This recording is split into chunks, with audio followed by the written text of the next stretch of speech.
Sup team, how we going? Welcome back to the Sort of Kiwi show, aka Origins. I'm your host Hamish. Probably been the first time in a while that we've done one of these. Been in lockdown and all that sort of stuff. So again, you're seeing one of these sort of digital sort of meetings, and I'm not the best with technology half the time. So we'll see how this thing goes. But I've got a special guest on the other line of this call. Someone who's just a prolific MC down in Christchurch, by the name of Big Sima. How we going, bro? Yeah. I'm good, man. How are you, bro? Thanks for having me, man. No, thanks to you for being on. It's honor, bro, to have you on the show. So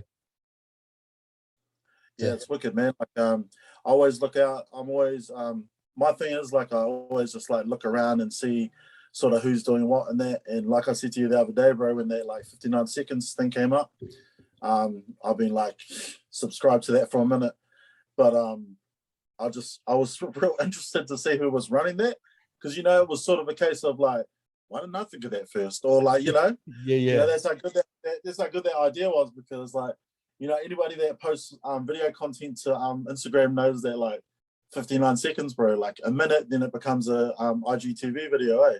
Yeah, that was kind of the premise of it as well. Was just sharing. That's exactly it, bro. Like just keeping it super simple, but also like it's kind of having off the back of 59 seconds, having conversations like these, and understanding that it's just paying it forward, bro. Like, and just showcasing the immense amount of talent that we have across the nation, bro. It's just fire, and it's cool how like off the back of that, like we've kind of had conversations. So this is just super fire, bro. But like, first off, like, give us a little bit of like kind of where did it all start for you, bro? Like, I know like people who are really familiar with you down in Christchurch probably know your story a hell of a lot more than the rest of us in the country, but like you've been at this for a few years, bro. Like you've been over 10 years, like plus, like, but you've been doing, but it's been on and off, like my relationship with the culture has been, it's quite sporadic, like I went for a number of years like sort of just not really having any direction, so sure, I was probably like recording and stuff, but I mean, to put it into context where people would understand, I was still just spitting bars over MP3s, so whether you can say that is pursuing or being active in the industry, I don't think so, so perhaps if I was to say how long have I been taking this seriously for, or how long have I been pursuing this as, like I said, a career, I would say since 2018. Got you, bro. So like all the rest, bro, like, the rest of it was cool. It was what it was. I put out projects, mixtapes, whatever. But this part of my journey is the only part that matters. The rest of it is, it was just what I had to go through to get here. So the most important part of that journey was the battle part of it. So like, MC battles and acapella battles, earn your stripes, one outs, and the New Zealand vs Australia battles, all that sort of stuff. I look at that as a contribution to where I am now, because I wouldn't be here without it, Got you. And that's like from like an actual pure MC standpoint, like appreciating that element of hip hop culture, and also that channel of actually harnessing your skills and like leveling up in terms of the way that you write and the way that you have your stage presence and all that sort of stuff too, right? Big time. The proving grounds for me, bro, like coming from Christchurch, like I guess it was the same in Auckland at the time, but in Christchurch, the proving ground has been the number one place for people to to platform from, before social media, so who was the next guy coming through, that was determined by who won the MC battles, Rocha was the man. Jay Rocha was the man for however long. He still is the man, shouldn't say it that way, but like, he was the guy down here for however long because of his success in the battles. Then he got when he was in the group with Lloyd Lux and Cancer and that, that was jumping off the platform of being a battle MC, so the proving grounds was the place where you make your name. Now it's like just get a home setup and you know, ride a few waves, and who knows what might happen, you know? Yeah, because it doesn't exist anymore, right? Nah, but it doesn't really. But I mean, that's hard to say because Red Zone's still like Solomon and that Oblique and that are still going. So I know that for the Christchurch Hip Hop Summit that's coming up, that they're having some battles there. So I couldn't say that there's. Delo and that is still going. So it's just whatever you choose to subscribe to these days, bro. You know, like because it's so fragmented. There's so much out there in terms of how you get familiar with what's on and what's not in the culture, sort of thing. So yeah, for sure. It's all about subscribing, bro. So if you subscribe to the one outs, then you'll still believe that that's like active as fuck, you know. Yeah. If you subscribe to other things and you don't like watch one out, then you probably think it doesn't exist, but it does. Yeah, definitely. They're still doing stuff with international dudes, you know. So I watch all of that stuff, and I'll tell you what, bro. I watched a battle recently with whoever the champ is at the moment. I can't remember the one outs champ. He's got a beard. I can't remember his name, but I watched the battle and I was like, I could never go back to battle rap, bro. These guys are too good now, you know? Yeah. That's crazy. I was like, damn, you know? Like, it's crazy. But I respect the art form that much that I wouldn't ever disrespect it and say that I could go from where I am now and go back into the battle arena, bro. So, but I really do. I do respect dudes that are still doing it. You know, and are just doing it for the pure enjoyment of writing bars and rehearsing, practicing, researching your opponent, shit like that. It's crazy, bro. Like if you've for anybody that's ever done an a cappella battle out there before, bro, it takes so much work, bro. Like especially if you're doing like 1 to 3 minute rounds, like you're talking about possibly like 364 bar verses almost, you know, where you're learning punchlines and then you've got to like have the cadence to go along with it, and then you know it's just it's a lot of work. So full respect to all the battle MCs out there. Because when were you like kind of, if you like look back at your kind of career, like when were you actually in the battles? Was this like prior? Was like 2018 around that? Was it a bit earlier? Like nah, I was way earlier, bro. So like when so I started out in the New Zealand the Battle for Supremacies that were run by Word Perfect. So Word Perfect used to do the 4 main centers. Wait, did he do 4? Yeah, he did Wellington, Auckland, Christchurch, and Dunedin, right? And so he would go through. They'll do bracket tournaments. So 16 cats will turn up, sign up, and then they'll go 16. They'll go 8 versus 8. You'll go 8 versus 8, 4 versus 4, 2 versus 2, 1 versus 1, like that, like Sweet 16, you know, like NCAA. And then so yeah, they'll have one in every center, and then they'll take the top 2 from each main center, and then they'll send them to the national finals. Got you. That 8 would battle against each other, and whoever won that would be the New Zealand champ. All right. Now I'm getting schooled. Yeah. That's like one element of NZ music or NZ hip hop history that I'm not too familiar about. So it's awesome, like getting you to kind of like replay the history of it, because I think like David Ellis, right? Yeah, hard. And he came through that, right? Like when it was Consci, he came through the Auckland Battle for Supremacy, and he won that. Who did he beat in the final? Man, I think he might have beat South America in the final. But either way, like he came through that circuit as well. And I mean, there's so much history with even with him, like when he was on Hip Hop NZ, like the forums, bro, and he was Tadpole, and he battled against who's known as Smoke now. He's like he was a well-known battle MC for a while. But like, I mean, that's what I mean, bro. Like the proving grounds was where it was at for so long, you know. It wasn't like, you know, who's doing your PR, or like, you know, who low key you're aligned with, or what festivals you're doing.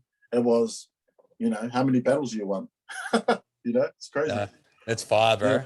And what like made they used to have this, sorry to interrupt you, bro. They used to have this battle called the MC1s, right? And it was the same format. So they'd go and do a Christchurch battle. This is before I started battling. But I saw at the Christchurch one, Scribe battled this guy from America, bro. I can't remember his name in the final, but he lost. But then they went to the national final. So Auckland had Mareko and I can't remember, but it was an all-star lineup of like, you know, especially for back then. And so, even this would have been like, I think it was just after the first Hip Hop Summit, so maybe like 2001, maybe. I don't know, but it was crazy. And on this website, bro, they used to have the voice bites, like the sound bites from each battle, and we'd just be on there. I'm like, oh, it's crazy, bro. Super crazy, man. And there's probably like shows like back then, like kind of like we were saying before, there wasn't a huge amount of other channels to be exposed to. If you were an MC, it would be actually, you know, it's kind of like how like hip hop started like back in America, right? Like, it's like it's kind of like those like early stages of New Zealand developing its hip hop sound. Yeah, definitely. It's kind of like those actual stage presence and battles of that. Yeah, 100%, bro. And it was either that or the radio. So like BFM had Late Night Hype, Christchurch had like Main Source or Beats and Pieces, radio. Once a week, like 2-hour show.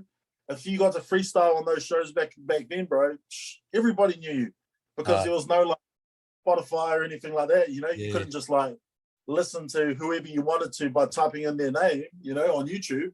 You had to listen to the show or listen to the radio to even get a little taste of it, bro. Which was crazy. Unless you went out and bought the music, but totally different times, eh? And do you feel like it's like, you know, speaking for someone who's kind of like gone through different eras, so to speak, in the like New Zealand hip hop culture, like what's better? Like I wouldn't be able to tell you what's better, whether it's like having a huge amount of like access to different channels to be able to promote yourself, or the old school route of going and the more of a hustler sort of mentality of being an underground king, pun intended, that your EP, but going through that route and actually earning those stripes of credibility rather than a song popping off. Like it's hard, eh? Like, no, I to be honest, bro, I'm to be honest, man. I really enjoyed back then, but there was a lot of toxic shit going on, bro.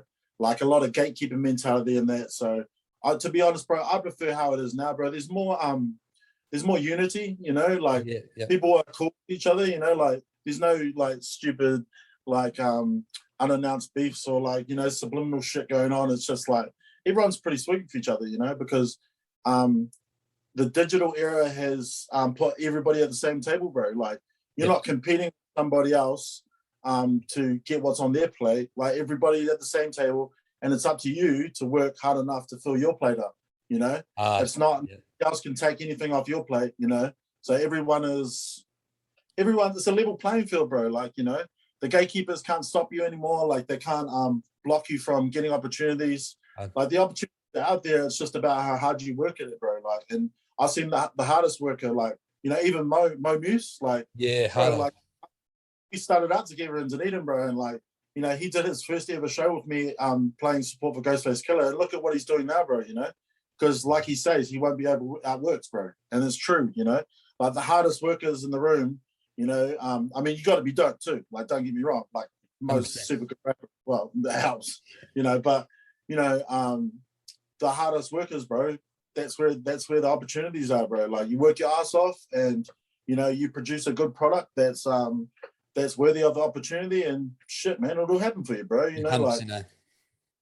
And I mean that's like the difference of like it's not just skill alone. It's in terms of that hunger to be able to do all the other hard yards to get to that point. Like me and my homie Should Be Sweet, and I know that you're familiar with him. Like we have hip hop all the time. So shout out to Ryan. Like we talk about like, you know, kind of J Electronica when he came up in Exhibit C, like mad talent at the time, and it was like massive amount of hype and massive skill, but then something just kind of like dropped off where he wasn't ready. What's the next thing? We were sort of, for sure. We were sort of on our way out the Just Blaze era and into the Kanye era, though. Yeah, you know, when that came out. So like people that were sort of just switching on, Just Blaze had this big gap between when he was making stuff for like Hove and that, and to where he came out with J Electronica. And I remember when he came out with J Electronica, he used to still have that blog called Megatron Don. And that's where I first heard that song, bro. And I was like, oh my, wow, this beat is just, and still to this day, it's a classic, bro. And even his last album was a classic. That's why I got the nomination. It was, even though it is like, it's on some full Muslim vibes, but it's still fire, bro, you know? Okay. But yeah, I mean, when you're talking about the hunger, man, like, bro, drive is everything, you know, like look at what Ryan's doing, for instance, to use his like I said the other day, like someone like him that you know, regardless of what they get out of it, they just keep putting in, bro, it'll come back around, you know. Oh yeah, bro. Some slower than other, but everything comes around full circle eventually, bro. You just got to work your ass off at it, you know. 100%. And like when so a little bit of a segue in terms of like outside of the battles into probably around that 2017 2018 part, was that around the time that you moved down to Dunedin, like around I actually moved home. I moved back to Christchurch around that time. Got you. I had a bad breakup, and it sort of just put me off everything, bro. And I just you know, went into some depression vibes and that, and it was all good, bro. Like, you know,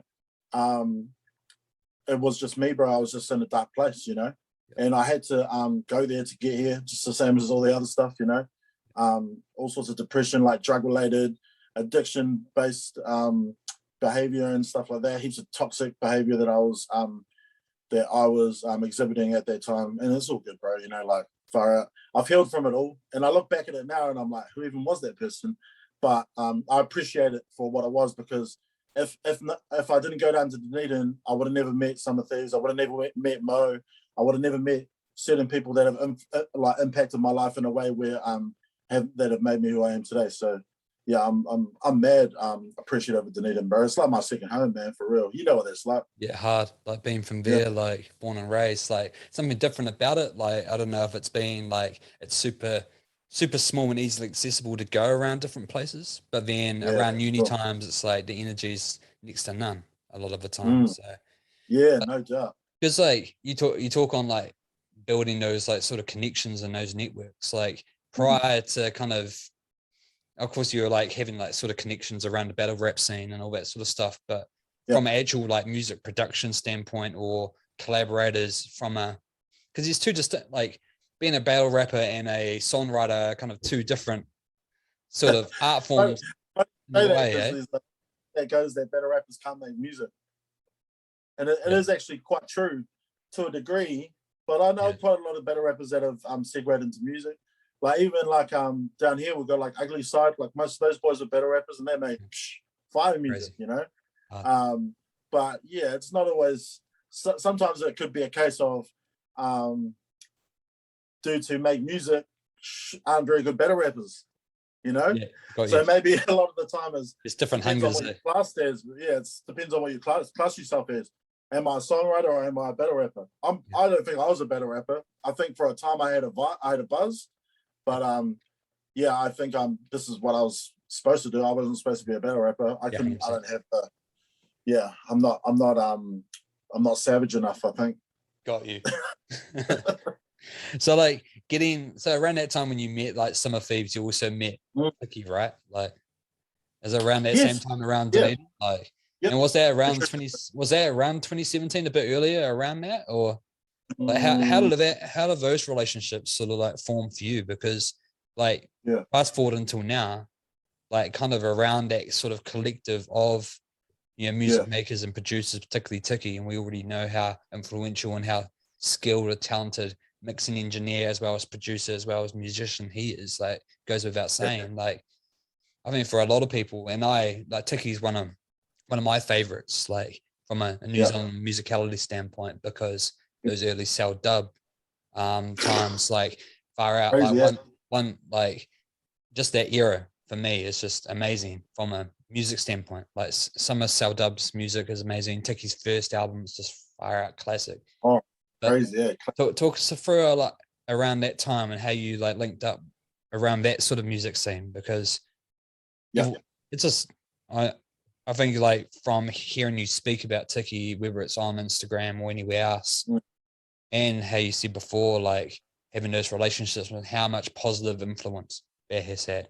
Talk to us through that, because great question. So how I met Tiki was so his fiance Rachel is like one of my best friends. So when they first hooked up, she told me about. I remember talking to her on the phone. I was living up York Street at the time. Remember York Street? Yeah. I was living up York Street at the time. I remember, and she rang me and she's like, "Oh, blah blah blah," you know. And I was like, "Oh, that's cool," because I've always respected Tiki as an artist. You know, first and foremost, he's the man. But they came down to Dunedin to record the first Summer Thieves album. So Summer Thieves got some funding to record the album, and then Tiki came down and he produced it. I met him at Albany Street Studios. You know, the studios at the uni.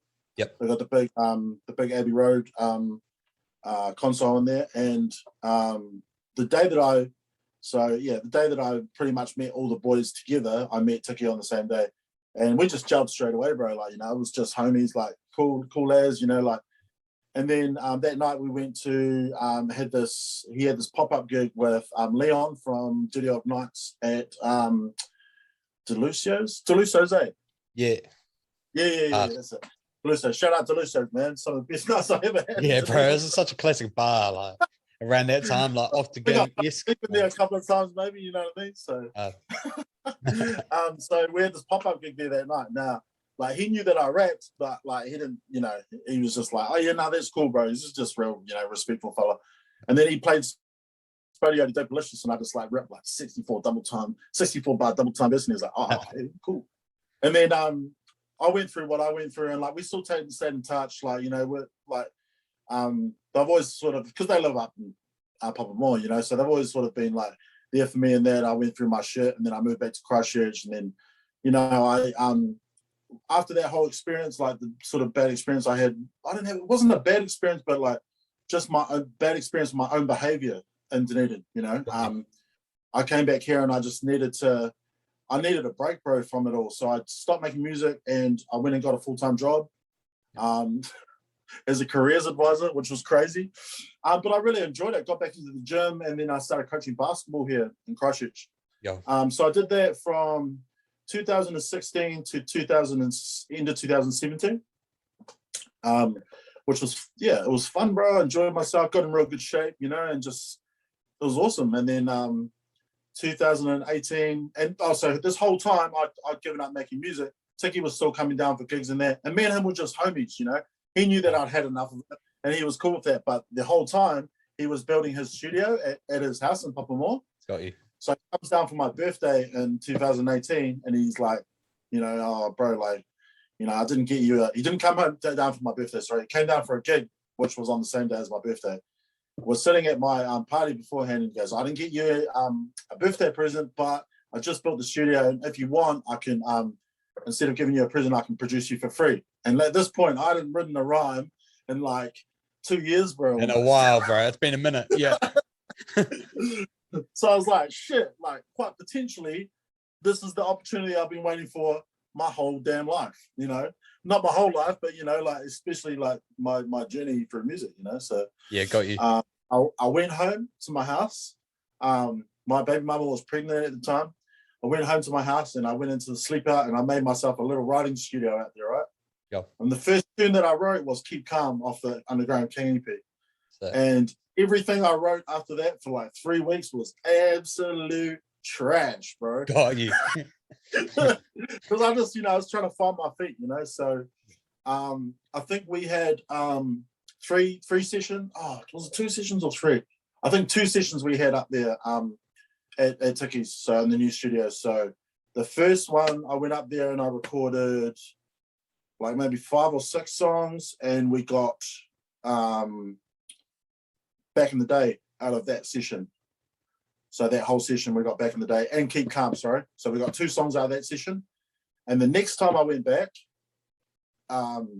we got Big Shot, Rose Flow, and FTC, which is the intro. So we had 5 tracks for this EP. And at the time I was going to call it Alpha. Fuck, I don't even know what I was thinking with that name. Thinking back now, I was like, oh, you just wanted to be the man, eh? But nah, like, you know, that's what I was going to call it, which is so dumb, such a dumb name. But I ended up getting real stoned with a mate one night, and we're listening to Drake, this Drake album.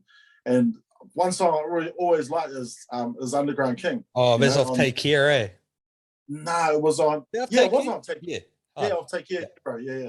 Take my crown to the grave. I'm an underground king. Yeah. And just like the vibe of the song, and I just like I thought to myself, fuck, like, you know, like I remember watching this podcast with David Goggins and Joe Rogan. Have you seen that one before? No, I haven't seen that one.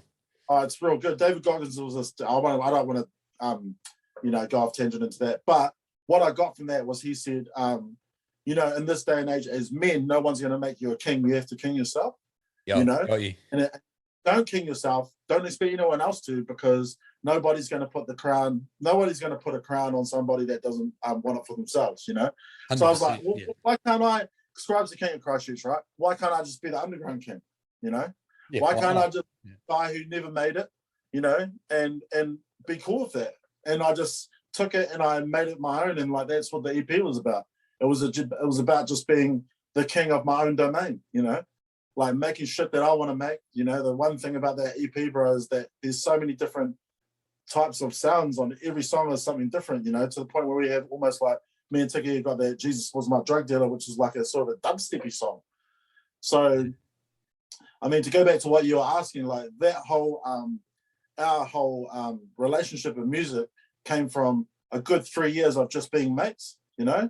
And then deciding, you know, that, you know, oh, maybe we could make some music together, you know. And you weren't forcing her or anything like that. It was super organic. I never, you know, I was never like, bro, you know, like you should produce me, man. Like, you know, I just wasn't about that at that time, you know. I was just about being hanging out with my homie because he's such a good friend, you know. He's my G to the day, you know, and it's just not really, I just never really forced it, and it just happened naturally, bro. So that was the coolest thing about it. And I honestly, when I made that EP, bro, I just did it to get a monkey off my back, bro. To say like, yeah, well, you know, like I always said that if I worked with a good producer, then, you know, I would get the opportunities that I deserved. And through making that EP, bro, I learned a very crucial lesson about myself, bro, which was crazy. And that's that the one thing that was getting in the way of my own progress was my own ego and my own pride. You know, my ego was too big, bro, that like, how could I possibly get an opportunity when I couldn't even fit my head through the fucking door? You know, that's how that's those are my delusions of grandeur that I had for myself, bro. And the expectations that I had on my own success were the one where the thing was the thing that was holding me back, you know. So I became a father, and I fucking slowly but surely, it didn't happen straight away, but I killed my ego, bro. And I made a pact with myself that it would just always be about the art, bro, you know? Just always be about making my brand of hip hop, you know, not having to conform, not following anyone else's recipes or, you know, taking notes off what anyone else is doing, not riding no waves, just doing what you want. Yeah. Yeah, bro. Hard. Now that's awesome, bro. And you can kind of see that from, I'm a big visuals guy. So like when I look at like, it's hard. I mean, like they say, don't judge a book by its cover or anything like that. But I like visuals, right? So when I look at like a lot of your single artwork or album artwork, it stands out to me, right? And then it kind of goes along with what you're saying. Like I don't see any other sort of album art in that kind of style or anything like that. And when I listen to your stuff, it's your own brand of music, whether it's hip hop or anything else. So like, I actually talk about the artwork. Like, who actually does that, bro? Because that shit is fire.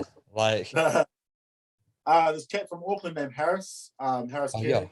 Bro, he is just insane, bro. Like, he's crazy. And the funniest thing about when me and Harris worked together, and he's done the cover art for Revolutionaries as well. And I'll share that with you a little bit later. Yeah. But like, the crazy thing is, bro, is that we just have to have one phone call, and I tell him what I want, and he can just execute it, bro. It's just real weird. He's one of those artists, bro, like that's how. Oh, I found him because he did some stuff for Summer Thieves, and I was looking into my direction, like where was I going to take this, and I'd always just been a fan of like, Where's Wally? Yeah, that's what it looks like, eh? Hard. Yeah, so back in the day cover, it was like, Where's Wally? And like, you can actually, if you look closely at the back of the day cover, there's heaps of cops that are like popping out of like bushes and that, taking photos of people. Oh, yo. It's crazy, bro. So yeah, like in terms of art direction, I wanted all the covers from Underground King to correlate. And then I always wanted the cover. Originally, I wanted the actual EP cover to be like The Last Supper, but then one of my homies, whose opinion I really respect, told me that was cheesy as fuck. So but then we were like, oh, what if we just like had the scene where like all the homies are just like in the lounge, just chilling, you know? And like, if you look in there, you can see my baby mum out the back. She's got a crown on, and then Rachel's behind Tiki, and they're like having wine together. And then my bro DJ Law is on the decks, and then Jake Barton from Summer Thieves is in there. Yeah, you and see that. Everybody that's in there is somebody in my life, you know. So it's kind of dope. So yeah, cool. What we've done with the new artwork, bro, is that we've made it a little bit more militant. So it's a little bit more. The characters are a little bit more hard out now, a little bit more angry. They look like they mean. So it should be interesting. And that kind of like goes into like maybe talk about, and it's probably a good transition, bro. Like if you talk about kind of the difference, like you said before, like when you're doing your EP, you had, you know, different amount of tracks, but they all had different kind of sounds, so to speak. But they all kind of had your Big Sima message. But by the sounds of Backup and Neverland, and I've been stoked for listening to like 2 other tracks as well, which other people will be able to listen to. The lyrical content of it does go into that kind of militant kind of idea, right? Like talk to us about like what was the difference in terms of recording your new album, which is your debut album, right? Like Stereotypes of Polynesian Understood. Like talk to us about the difference in that kind of that development of that sound and that lyrical content, because it's been a has it been like a long time coming, this body of work? Like talk to us through that journey, because the tracks I listen to far out, they really are saying something, bro. And it isn't just like the musicality standpoint and it's appealing to the ear. It's what you're saying is actually resonating beyond, you know? So thanks, bro. I appreciate that, man. I appreciate anybody that can like listen to music and hear the message, you know, because to me, here's the thing, right? So when I recorded the Underground King EP, that was like after I'd recorded it and I listened back to it, I realized that I could have taken more risks, because I was working with, you know, arguably a world-class producer. I could have taken more risks in terms of my message. I could have, instead of doing something that was commercially viable or marketable, I could do some Immortal Technique level storytelling, but then my production and the beats could be current, you know? So this was the balance that I was trying to get. This was the what I was fighting with. So I was looking for beats that would, like, you know, be current with, you know, all the production that people like now, but then write songs that were sort of on that same level as just being a storyteller, you know? But then being appealing as well. I mean, like, then you have the whole, when you compose like the verses or the lyricism side of it, and it's like trying to do flows that you're not losing your integrity, you're maintaining your integrity, but you've still got the level of lyricism that you would hold as, you know, at a high esteem, you know? So there's several aspects of the songwriting process that have, you know what I'm saying? Bro, and the way that you're going like this, it's a science, right? Like you're kind of, you know, moving it up. It isn't just like you're saying, it's like, it's lyrical content, but you're not compromising your lyrics for the sound. Like it's a balance, you know? Yeah. And it hasn't been hard, because I've never ever looked at the process as strenuous or, you know, even it's not an effort. I don't have to make an effort to do it. Everything always comes natural, because if I don't feel inspired, I just simply don't work, you know? Like I could go, I've recently just gone like 2 months without writing anything. And then the other day I started writing something, and now I've been working on it ever since. And I'm obsessed with it again, you know? So only because I'm inspired. I only work when I'm inspired. So with the new shit, and like, to be honest, bro, like what I've played you, not strategically, but like I haven't even, it's hard to say, bro. I feel I don't want to be that guy. I don't want to try selling my shit to people out there listening, but just understand that, like, we've got some little sneak attacks, bro. We've got some sneak attacks coming. It's cool, bro. I'm stoked for it, bro. Revolutionaries, bro. Let me tell you, bro, I did that earlier this year with the Christchurch Symphony Orchestra. Yeah, because I was gonna ask you about that, bro. Like maybe like just because so you actually played that with the I wrote the song 6 months before we did it with the CSO. I wrote this song in my room, bro, right? 6 months before, 3 months before that, I was up at Tiki's recording it. And the day that I recorded it, he was like, bro, you know what? I could do something in here. And then he did something in there. And then my homie Seka like did his verse and sent it up. And then the way that it came together was almost like it was destiny, bro. And then when I was standing on stage, bro, I had the Tino Rangatira flag, bro, draped over my shoulders. And I said, and the first words that came out of my life, out of my mouth, sorry, was, yeah, I know the slogan is "fuck the system forever." And a packed, sold out town hall audience, bro, in my own hometown, with the Tino Rangatira flag on my shirt, bro. You can't get much funner than that, bro. You know, and like that's one thing that I always respect about Tiki is that we could have done something safe, like Neverland, or something like that, but he chose to do something that we hadn't even. It wasn't even mastered yet, bro. You know, like that's fire. And so awesome. the guys that composed it from the CSO is Tom Rainey and Hamish Oliver. Bro, like when this footage comes out, bro, I'm not even, man, I don't want to get excited, but bro, it's crazy, man. Like the production of it, to me, like when I listen back to the mix, and once again, I'll send it to you because I've got a version of the mix. Got you. It feels like vintage, like Blueprint, like Jay-Z Blueprint. Like, yeah, it was when he did some stuff with the orchestra once. I think it was him, and I just always remember the strings, bro. Like just the strings, like just so haunting, bro. You know, and like that was always my dream, bro. You know, as an artist, is like to do something of that magnitude. And when we got to do that song, bro, like far out, man. It's a trip, bro. Like I could just quit today and I'll be happy, man. You know what I'm saying? And that's pretty cool because like a track that hasn't been like released out to like a wider audience, like you being able to perform it like in that setting, like that's pretty incredible, bro. Like, and I totally agree with you. Shows how much power this guy's got, bro. Like how much pull he's got to be able to make that happen because they gave him complete control, bro, over it, right? That's fine. And he chose a song that we hadn't even had a final mix of yet, you know? Like it's just it's insane, bro. It's insane. Thinking back, like, I don't know, man, like probably top 5 things ever to happen to me in my whole entire life, to be honest. Just because how many, was it like one show or 2 shows? Like how many shows were there? Like one night only, bro.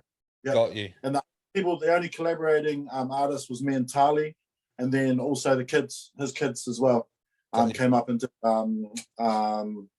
Serendipity. Yeah. So, but standing on stage, bro, and like, oh man, like just hearing those strings coming in and the horns, bro, and like just it's crazy. I'll send you the mix later. So. And did that like change, like having that experience, like kind of whether it's halfway through like a album recording process, did that change the way that you thought about kind of sonics in terms of how you're going to deliver it for this album in particular, like because of the appreciation? Like, I knew that I could take more risks, so I took risks by not going and chasing after named features, bro.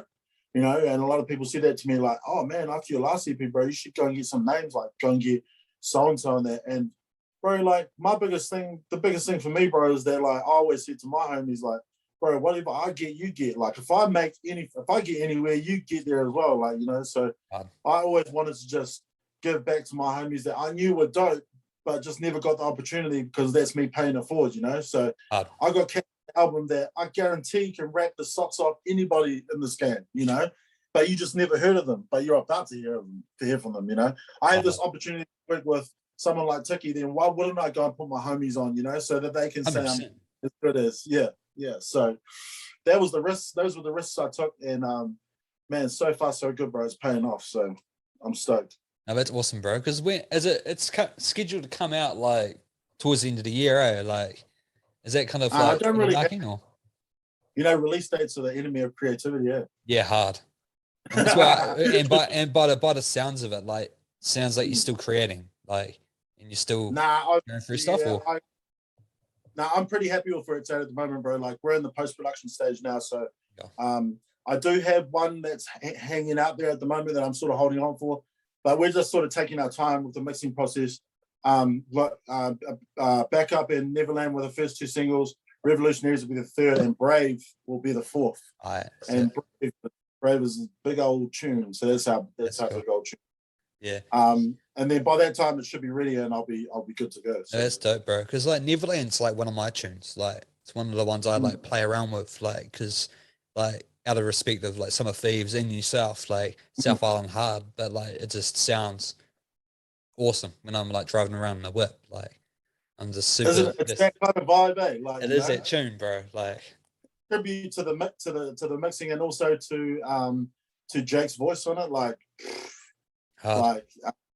that song sort of, and this is how you know that song's going to be special. Is that song sort of happened the same way Revolutionaries did, you know? Like I took that to a recording session and I had that and I had a hook, but then I wasn't really happy with it. And then Jake drove all the way from Auckland with and came through with Izzy, and then we sat down and we all wrote the hook together. And then that is what it is today, you know. And then that's Tiki at the end playing the Stratocaster on the outro. Yeah. And yeah, like bro, far out, man. I did that. So I do that song live with Dolphin Friendly as well, and they do like a rock, like a heavy metal version of it. Oh, yeah, that's different. So cool, bro.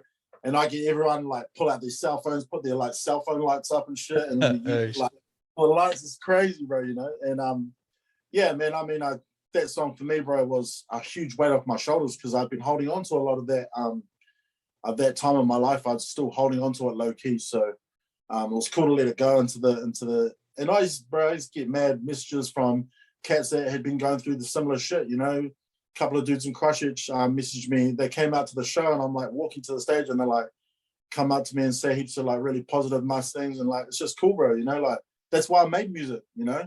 Yeah. I made it for someone that might be going through the same shit. They might just like take a little something from it and, you know, hopefully it just it helps them with whatever they got going on, bro, you know.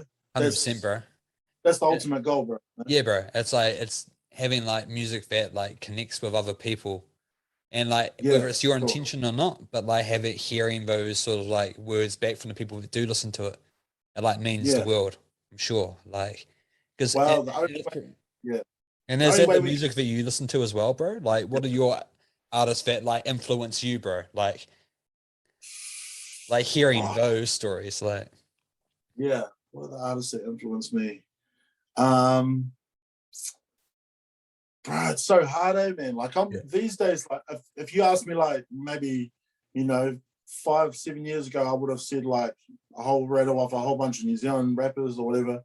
Nowadays, bro, I'm really like inspired or influenced by like my own people, like by my culture.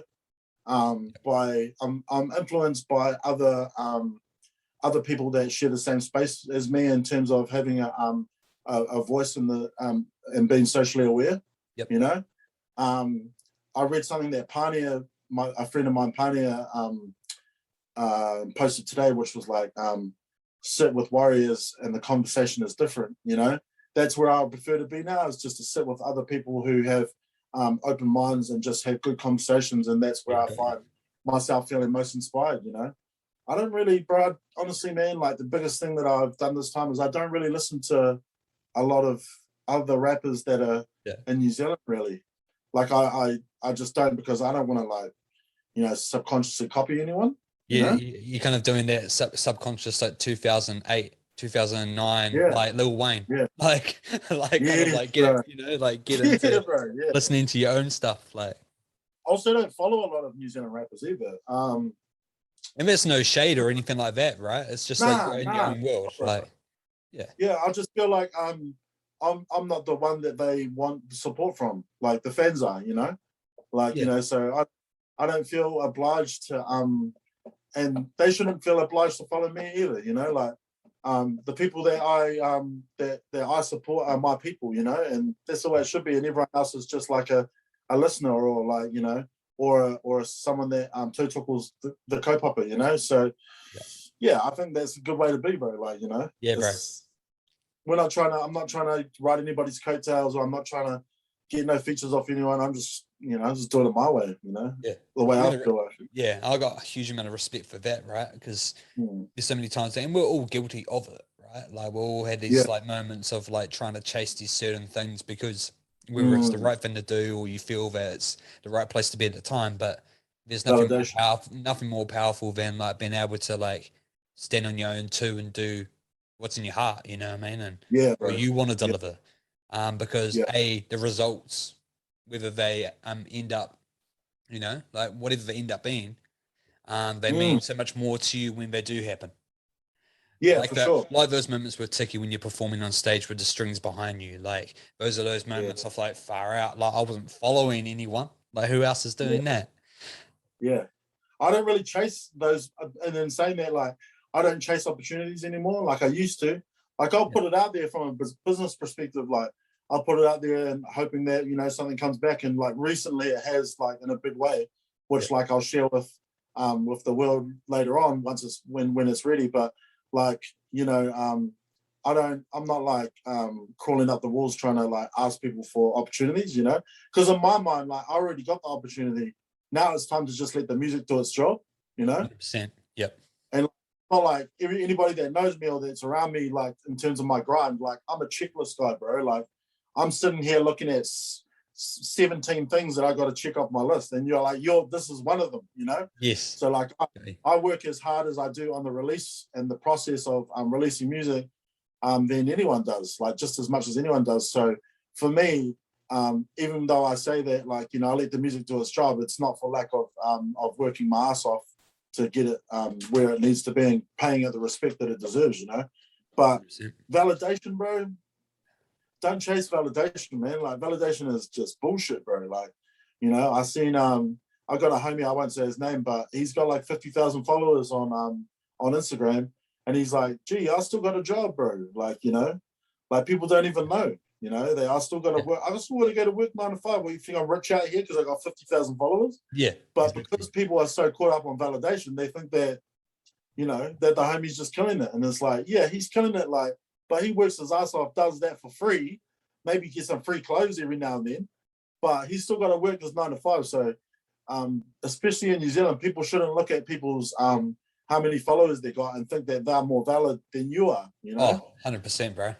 Like, yeah, bro. And isn't it a day and age of like you do see that, and the part of your brain like looks at it like a little bit of a, oh, I'm not at this level because they have so many, but then you don't know. But you know, like as long as you respect your own process and you learn so much throughout it, and you have a lot of joy in terms of doing it, far out, like that's the thing. That's the name. What's your cat's name? Phoebe. Mr. Phoebes. Phoebe. Yeah. Is it a dude or a chick? Well, it's a dude. Or does he identify as a cat? Or? Well, it was a stray. It was a stray, bro. Like, we had no idea what it was. Yeah, bro, it was a stray. Heavy, right? Yeah, it's cool. Yeah, and like my girlfriend like thought it was a chick. I don't know why. So we called it Phoebe. Took it to the vet. It was a dude. So we were like Mr. Phoebes. So Phoebes can be a boy too. I think my daughter's got a boy's. Wow, you know, a boy's name as far as society is concerned. We call it Blair. Oh yeah. Yeah. So boys' names for girls are all good, bro. All day. Yeah, hard all day. One question I wanted to ask you, bro. Like, and I see that you like kind of promote it, and it isn't something new, but you can hear it in the way that you talk. Like, what's for the culture, bro? Like, is this something that, like, off the back of kind of early conversations that we had about putting on for the scene in terms of individual events? Like, talk to us through that, because it isn't just the music; it's what you do outside of that for your community as well as for the thing that you love to do, right? Which is music. So, so for the culture is like it's basically like the events company that I've been using to run my own shows for the last, since 2018 and 2019, sorry. And what it is I can't say too much, but like next year we are planning something huge that's never been, that hasn't been done in New Zealand for a long, long time. And and for the culture is basically the platform. So I wish I could say more, bro, but for me personally, what it's all about, and which I think has been lost in people just focusing on the music industry or on themselves as brands, which is fine. Like I totally get that, but we need to get back to hip hop culture.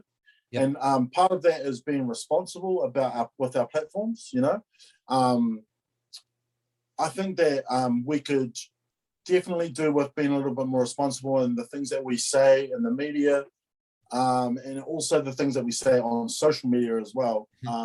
Because, you know, Instagram doesn't have a age limit, you know, so there could be a 9-year-old kid watching what you do, you know. So exactly.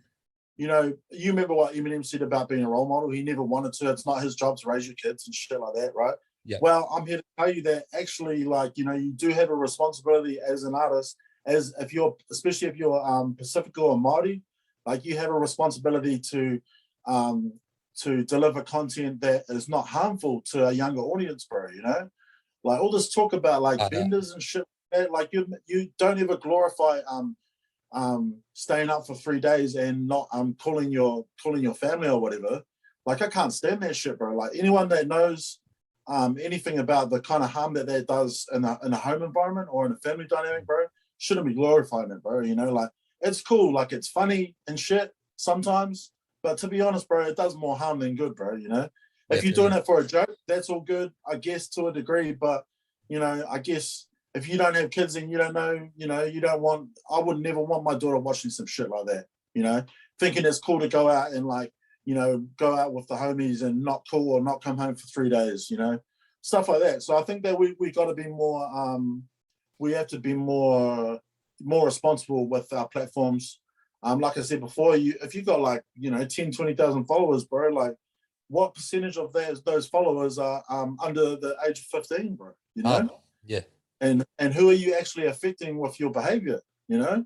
So, yeah, I mean, that's what For the Culture is about. It's like getting back to the roots of, you know, making it more about the message and making it about the future generations to come, you know? So making sure that these generations of kids that are coming through, bro, that they have actually some positive role models with brown faces, bro, you know, that are really successful at what they do. But, you know, you can't one day turn up to a school and do a talk and do a workshop with kids, and then the next day have some shit on social media about how, you know, you're glorifying being a drug dealer or whatever, you know? It doesn't really make sense. Yeah, it doesn't make sense at all. But it's not the right, it's a conflicting message, right? It's either it is bro, yeah.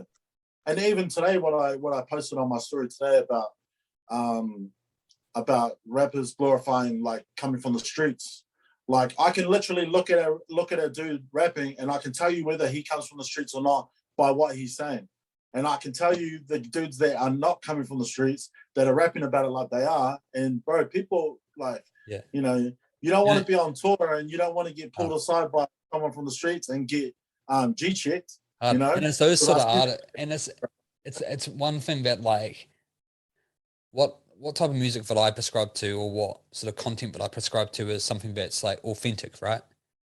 Like authentic in terms of like, okay, I believe it's you saying these things. But if you start like doing things that are like, if you're lying about where you're from or what you actually are doing, it's confusing people who actually listen to you. Like it's like young people, they get a message that you're portraying something that you're not, and they could end up doing something. But if your message is, you know, something that you're not, and it's a disrespect to people who actually are going through similar things, whether it's mental health or whatever it is, and it's just, you know, I can't really prescribe to that sort of content. Yeah, so but you know, we are of the age demographic where we understand, we're able to ascertain exactly what is what, you know. But the people who are younger, and they don't even have a fully developed frontal lobe. How the fuck are they going to know that someone's only joking about being a drug dealer? Exactly. You know? Like real talk. Like we've just got to. I think especially in hip hop, like we got to move back more towards the realm of positivity, you know, and make it more about like uplifting people and like, you know, making sure. And sure, bro, there are some kids out there that do a really good job of it, and I'm not talking about everyone, but some dudes, man, it's just like fuck, bro. Like, you know, really, just are you for real?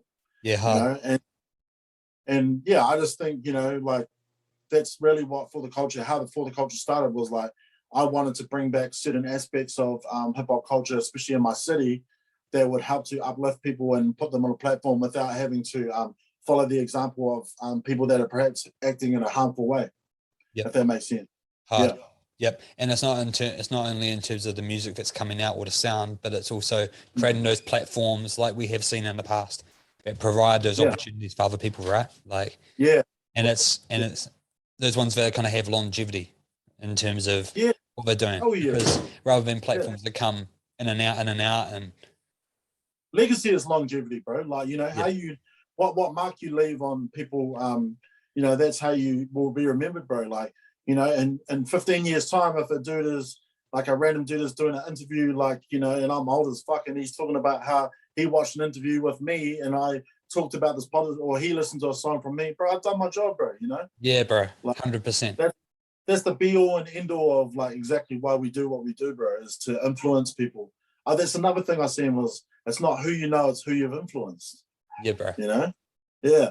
100%. Which is fact, like, especially, you know, if you've been around for a minute and you've enjoyed the fruits of your labor, then it's time for you to plant a tree and give the fruit back. Oh yeah, bro. It's like so many, it's like so many people who like just want the fruit, but they're not ready to facilitate the growth of that tree, right? Exactly, and the strength of it, you know, like yeah. for your wider community, and whether it's the community of the people that you kind of the scene that you're rolling with, or just the greater good of kind of our culture in this country as well. Oh yeah, and it is our culture, bro. Like, you know, New Zealand, we've always prided ourselves on having our own brand of hip hop, bro. You know, like, and I think that we still do. Like, I listen to things like like Avondale Bowling Club and like Mellow Downs is like, he's the man, bro. You know, like what he does with his platform is just beautiful, bro. You know, like and I see like time in like Avondale Bowling Club and there, and the messages that they have in the music.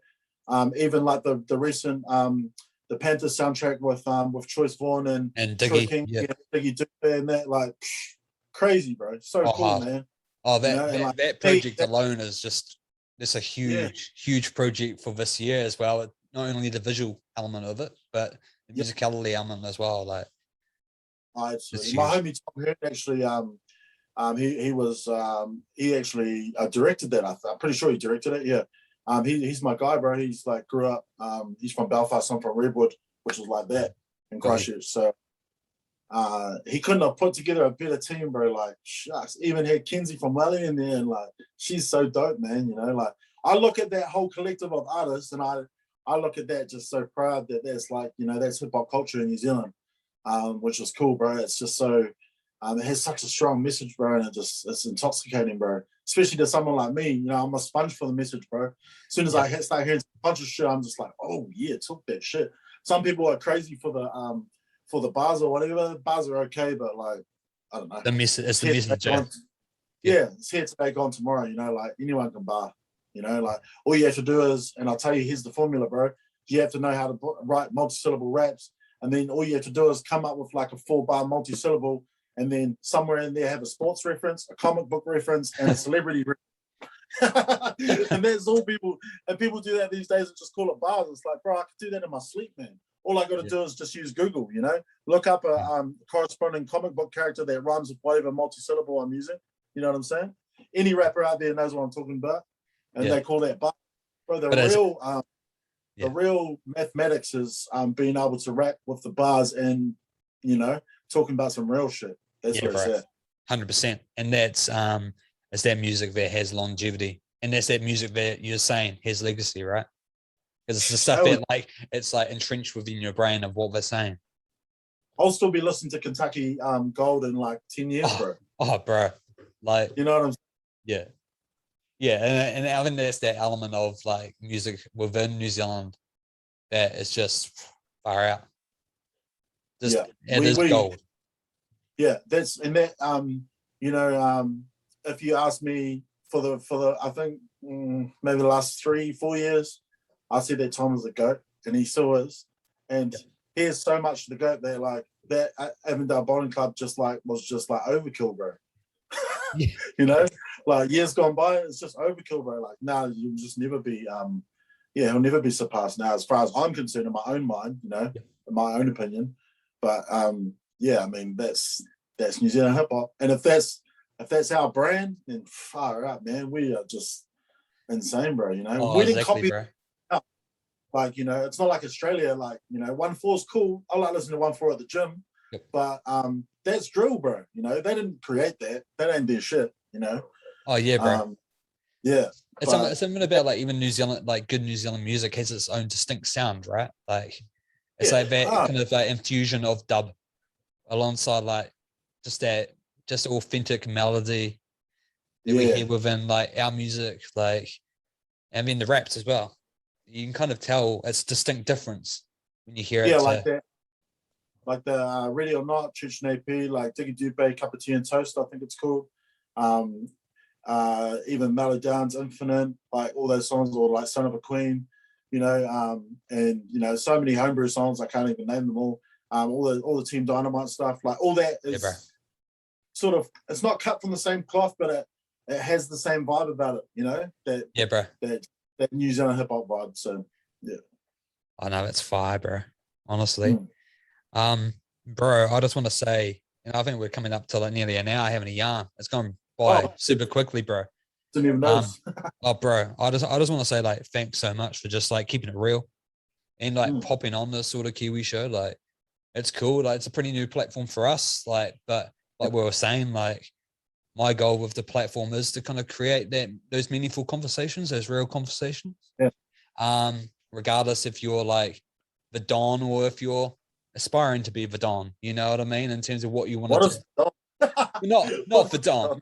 You know what I mean though. Like if you're wanting to be like, you know, the king or the underground king, like it's like just like kind of paying it forward, you know. Because already in our conversation there'd be a lot of insights for people playing back, hearing your journey. I hope so, man. That's awesome, bro. If I've influenced anyone today, then you know, take these kites, these tongas, bro, and you know, however it influences you or inspires you, then more power to you. And like I said, bro, like, you know, I would sit there and subscribe to every single hip hop radio show there was, and I would listen close, and I would take advice or you know, whatever MCs that I respected, they were on there, like my record or whatever. If they were talking, you know, I'd be like, man, shit, that's this kind of shit that I subscribe to. So yeah, knowledge is power, baby. Nah, that's awesome, bro. And we'll all be looking forward to your album Stereotypes with Polynesian Misunderstood when that drops. We've got to respect the process on that one, but for what the tracks that we have already back up in Neverland, like far out, we're looking forward to like the music when it does drop, bro, because thank you, bro. Tunes, honestly, bro. But one thing that I want to do, it's kind of tradition on the show anyway. At the very end, we kind of it is a Kiwi platform, so we have the opportunity to kind of play a Kiwi track to ride out with. You know what I mean? And it could be your own track, it could be someone else's. You know what I mean? But if you were to pick one Kiwi track to kind of like close the deal, what would it be? We'll play Louie Nux, eh? Yo, what track, bro? And like rest in peace to Louie Nux as well, bro. Actually, let's play Cancer Drip. Yo. Yeah, let's play Cancer Drip. And R.I.P. Louie, man. News. All right, legend. Yeah. Bro, I was still a bit speechless about that whole thing. I mean, especially heading towards that age group, you know, it's crazy. But he was amazing, bro. It was amazing, you know. He'll live on forever for his music. So yeah, let's play bro. Cancer. Love Roach too. He's the man. Awesome, bro. So it's like Drip by Cancer. Yes, sir. Awesome, bro. Thank you so much, Big Sima. Much appreciated, bro. Peace, brother. Awesome. I'll play this to ride out with. Salad. Once it loads, of course. Yeah, it's always the way. Yeah, bro.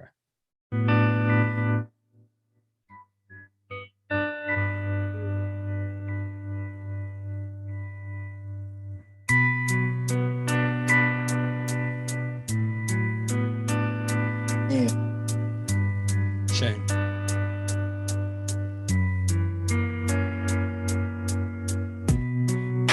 You stay by my side. I take a little taste for the ride. You ease a little pain from my mind. I take it to the veins. I don't mind it all. I think I'm kinda gone.